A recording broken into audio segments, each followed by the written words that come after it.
Bom, vamos falar do Nota de um Velho Safado. Aliás, qual foi o livro do terceiro dia? Quem nos segue lá no Instagram viu que eu li a HQ, né, do Fábio e do Gabriel Bá, Fábio Moon e Gabriel Bá. Quem me emprestou foi o Emílio, que eu tava na casa dele, ele tinha falado que era genial. Eu li, poxa, sentei e li. Não é uma HQ pequena, curta, é uma HQ longa, mas cara, que HQ, né? Mas eu não vou falar sobre ela hoje, não. Vou falar sobre ela só amanhã, porque aí a gente fica certinho aqui nos vlogs. Hoje eu vou falar do livro do Bukowski, ou Bukowski. Como vocês falam? Bukowski ou Bukowski? Eu não sei, depois que me falaram que era Bukowski, sempre que eu falo Bukowski, eu acho que eu tô falando errado. Enfim, vamos lá. Para quem não conhece, gente, o Bukowski é um escritor bem complicado, né? Ele é o rei da putaria. E aí, quando eu falo que é nota de um velho safado, ele realmente é um velho safado. Tem muito álcool, muita droga e muito sexo. Uma quantidade absurda de sexo. O Bukowski era um escritor bem complicado. Eu me sinto um pouco culpada às vezes lendo ele, porque não é uma leitura que você se sente muito confortável, o jeito que ele trata as mulheres, o jeito que ele fala das mulheres. E eu acho que é meio que um jogo muito forte, que nem era com a Hilda, quando ela lançou o Diário Rosa de Larry Lamb, né? Que tem sempre essa pegada sexual, e a Hilda lançou tudo isso como um intuito de, sabe, dar um cutucão na sociedade. E o Bukowski, inclusive, saiu uma entrevista com o editor dele há um tempinho, já em algum lugar, onde o editor falava que, na real, ele era um cara super tranquilo, super de boa, e que entregava tudo no prazo, e que gostava muito de trabalhar, e que talvez a gente confundisse um pouquinho os relatos dele com quem ele era de verdade, porque tinha essa pegada mesmo de sempre estar bêbado, de sempre falar de sexo e dananã. Só que o mais interessante é que esse daqui, Nota de um Velho Safado, na verdade, é uma junção de colunas que ele teve no jornal que chamava Open City. E essa coluna, ele até começa o livro falando que ele só sentava no prefácio, né? Ele falava assim, eu sentava na minha sala e escrevia e mandava pro editor. E o editor falava, beleza, pode ir, tá aquele pau nesse carinho. E ele ficava, meu Deus do céu, será que ele vai querer publicar isso mesmo? E ele publicava. E aí ele conta que a quantidade de gente que mandava dinheiro pra ele, que aparecia na porta dele, pedindo, falando que ele era o máximo, que mandava cartas, que mandava mulheres se insinuando, homens se insinuando, enfim, a quantidade de gente que ficava compadecida com as histórias que ele contava era insustentável. E aí eu fico pensando muito sobre isso, assim, sobre essa persona que algumas pessoas criam e que a gente dá um valor exacerbado, sabe?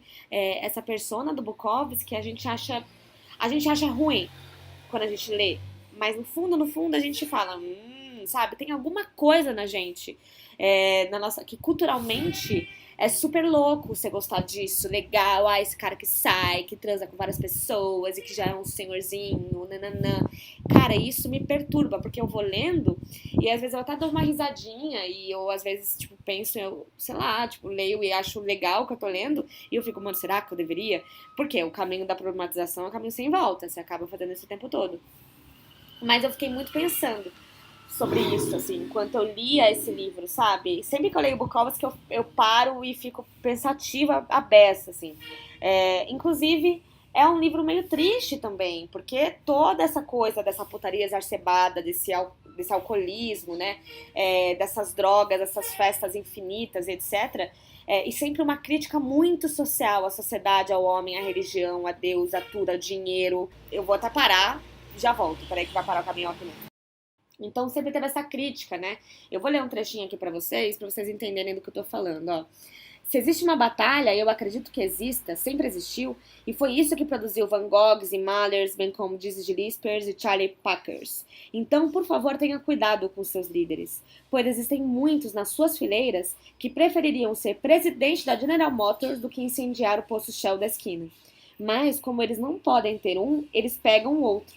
São esses os ratos humanos que por séculos nos têm mantido onde nos encontramos. Então ele começa a falar sobre isso, né? Sobre essa vibe, essa coluna específica é uma inteira sobre ele discutindo esse personagem, né, que parece sempre com ele, discutindo sobre isso de ser escritor e de ser um líder para alguém, que ele acha uma baboseira tamanha.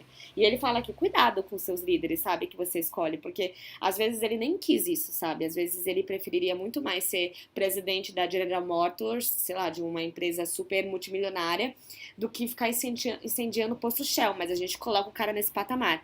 E aí ele cita muito nesse livro inteiro questões religiosas, principalmente sobre Jesus, sobre a ideia, a concepção cristã que a gente tem, e também por que as mulheres e as pessoas colocam esse cara bêbado e etc num patamar só porque ele é poeta, sabe?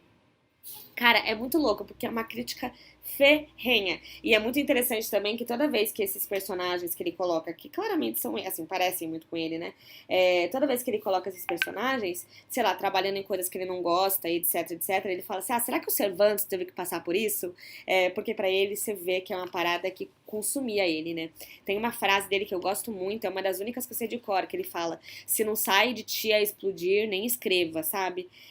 Porque é bem isso. E olha como ele cita, né? No prefácio, gente, ó, no comecinho aqui ele já termina falando assim: é tudo muito estranho. Pense só, se eles não tivessem aerografado o pau e as bolas do menino Jesus, você não estaria lendo isto. Portanto, fique contente. É sempre essa crítica ferrenha, assim, desse cara, sabe? É um soco no estômago. É um livro que tem 200 e poucas páginas. Eu acho que são 280 páginas, se não estou enganada. É, Parece pequeno, mas é super forte, é super difícil, como tudo do Bukowski. Se você não tá preparado, 269 páginas. Se você não tá preparado pra isso, não leia. Dá pra fazer uma problematização muito doida. Eu não sei até que ponto dá pra problematizar, até que ponto você o trata como um mestre da literatura, como ele foi, porque a narrativa dele é assim, sabe? Ah, mas eu achei interessante eu ler esse livro logo no segundo dia, tudo bem que eu terminei hoje, que é o terceiro, mas achei interessante porque é um contraponto muito grande com as outras obras que eu li nesse desafio, né? A gente tem um Djac, que tem uma leitura muito poética e muito difícil e que você tem que ir pouco a pouco, e você tem o Bukowski, que é tipo, é o livro inteiro, sabe? Tipo, dois socos no peito, assim. Mas é louco, já tinha lido vários outros dele. Como eu disse, eu gosto muito desse escritor. Problematizo, mas gosto. E é isso, me contem aí se vocês já leram Bukowski.